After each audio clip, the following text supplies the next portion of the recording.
So, hello everybody. I'm Traven Keith, the facilitator of the Immunefi Security Core Unit, and welcome to the first Core Unit update. Hello to everybody watching this recorded video. It's also our first office hours, but given that there's not a lot of people here, we probably might cut that short, but in the future we'll be having more office hours separate from the update calls, and people can ask any questions there. So just to recap, our vision is to create a maker ecosystem with the right security measures, including regular self-evaluation for continuous improvement, so that builders and users can focus on innovation and adoption. Ever since we started, it's been a nice experience so far as a collaboration between decentralized organizations. We've gotten a lot of questions again as to why we're making a core unit separately and not just providing services to the maker ecosystem to individual core units. And we've seen, that we've been right on this, and other people who've encouraged us to do this have been correct, because it's really allowed us to be proactive in certain areas and really say like, okay, we need to jump in here. We need to contribute to this and create our own initiatives based on what we see is needed around the space. So there's a few people here on the call who are going to be involved in this, myself included. I'm the facilitator. There's a lot of information out there already about me, so you can also, of course, look at the facilitator onboarding MIP to read more about my background.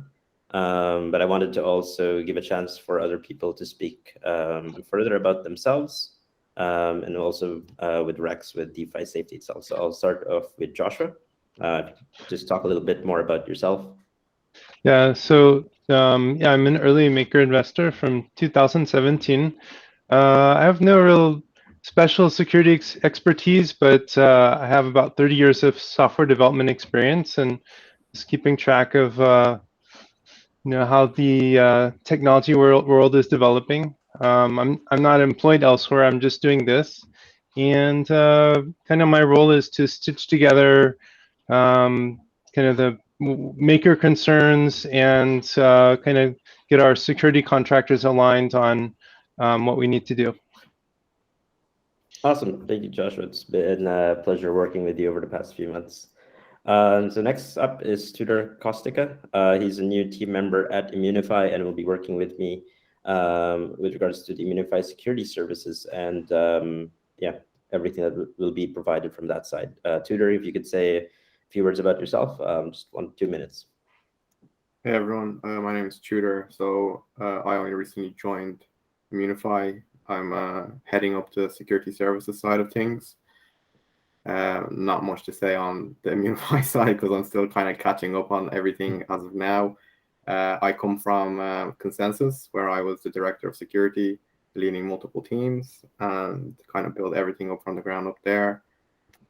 On the services side, providing like incident response, digital forensics, AppSec, infrastructure security, GRC, kind of you name it, we did it. And hopefully I'm here to help Immunefi do the same thing.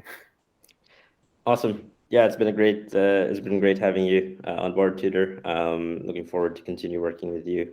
There's some updates, of course, that will be going over in this call, and Tudor will be getting involved with them very shortly, if not yet. Last but not least, Rex is here with DeFi Safety, as mentioned in the previous calls. DeFi Safety is working with us on a variety of services to provide to the maker ecosystem. So, Rex, if you could give a quick introduction about yourself and DeFi Safety. Hi. So I come from an aerospace software background, and when I was just getting into Ethereum, and they were, you're saying, how can you contribute? Software quality was one of the things that I felt I could add to the whole ecosystem. Been doing that since 2018, and in 2020, doing it specifically with DeFi Safety. So we look at security from a process and quality perspective, which you can see on the DeFiSafety.com website. And it'll be looking at it through that lens that we will add to the whole Immunefi CU process. Awesome. And we look forward to continuing working with you on that. DeFi Safety has done a great service to the overall DeFi ecosystem. So very much happy to have your expertise working together with us in making the Maker ecosystem more secure. So just quick background again on the services that we'll be offering. We have two main areas: security operations and community support. And I'll be going over some updates on each of these. So for the identification of critical infrastructure, TechOps has begun identification of critical infrastructure. That's their own mandate, but we've been coordinating with them as well as the Forte team to evaluate the use of Forte for monitoring critical infrastructure. Forte works as sort of like a decentralized monitoring tool, and this will be great for additional redundancy in the space and further decentralization of the tools being used to secure the Maker ecosystem. So the purpose of this is so that we would know if critical infrastructure is being attacked. Of course, now the first implementations will likely be just within TechOps, but we will be considering implementing this to other core units, critical infrastructure, depending on how it goes and depending on the suitability of this solution. So we'll be keeping a close eye on this. You'll probably hear more updates on this in January and February as soon as we hear back further from TechOps. We've also done further work on the identification of critical infrastructure in collaboration with DeFi Safety. Sorry, one moment. I'm going to have to mute everyone else now. Here we go. Back here. Sorry, still to get it. We need to probably find another presentation tool. Yeah, further work is being done on that. Not much to say at the moment. There's still a lot of planning in terms of strategy and how best to approach it. It's not as straightforward as finding out, oh, this is critical, put that in a document, but really trying to find out the greater intricacies of what is critical, certain dependencies and things like that. So this will be continuing on and will be something that's ongoing. It's never going to stop as more things, of course, come in. For the bug bounty program, it's quite straightforward. We've now posted the proposal for the bug bounty program, which will be the largest bug bounty program on Immunefi for a critical reward of up to $10 million US, depending, of course, on the amount of funds that would be affected. So in order to get the $10 million, you would actually need to be able to submit a bug report with a proof of concept, where you'd be able to take at least $100 million or mint or permanently freeze. More details are on the forum, so please take a look there. It's currently in the RFC stage, so more comments are welcome. And I'd really like to express my appreciation for all of the people who've submitted, who've provided some feedback to me, either on the forum or personally so far. It's been great getting feedback, and I'll be continuing to modify the bug bounty program as I get more feedback. As for incident response facilitation, GovCom's core unit has developed a draft. They've developed this draft quite a while back, and we've been contributing to the document with them. We've had some calls already with them as well on this, and we will be pushing things forward to improve the document as well as to figure out how best to actually implement these steps, because planning something is one thing and executing things properly is another. We'll be working with them as well as all of the other core units that are going to be involved in this. So yeah, more news to come on that soon, and we hope to have a public document published in the next few months. Again, further work in collaboration with regards to this with DeFi Safety, in coordination, of course, with the critical infrastructure identification. For education and advisory, sorry with the numbering, that's a bit of a mistake. We continue to gather ideas for educational content. Joshua's already spoken with the content creation team of Immunefi, and we'll be hoping to get out some content that's maker specific starting in January. We've also set up our, for the social media posts, of course, and our Twitter account is up.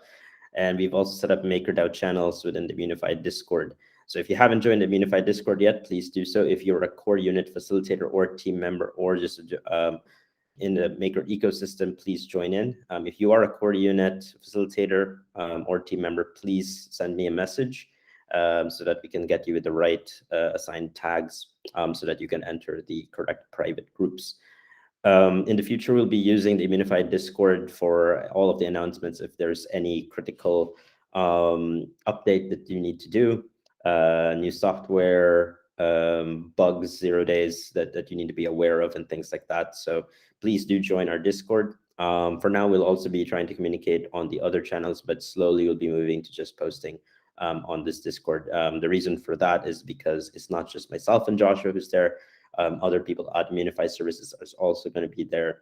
And of course, with the office hours, open office hours rather, you'll be able to post questions there. And if anybody else from our team will be able to answer, they'll be able to do so instead of just Joshua and I. Other updates. So in our original roadmap, we were supposed to post a MIP for the operational security audits. It was a little bit of a confusion on that part, because on one side we thought we maybe have to do a sub-proposal, and then in other sides we thought that we might not need to do that. The reason for this confusion was basically with regards to how we wanted to approach this, whether we would have certain requirements for core units that they needed, that governance would enforce essentially. And so this unfortunately changed a little bit after the proposals were finalized and voted on, but we made sure that these would not affect anything that was on there. We just mentioned that this would be something separate, so nothing has been deviated from what people voted on. But yeah, we will instead just do a budget proposal, or reproposal, sorry, well, not if, but rather when new funds will be needed in order to perform these audits, as these are separate from what the budget proposal currently covers. There's been some delays though with this because of a lack of a governance cycle in December.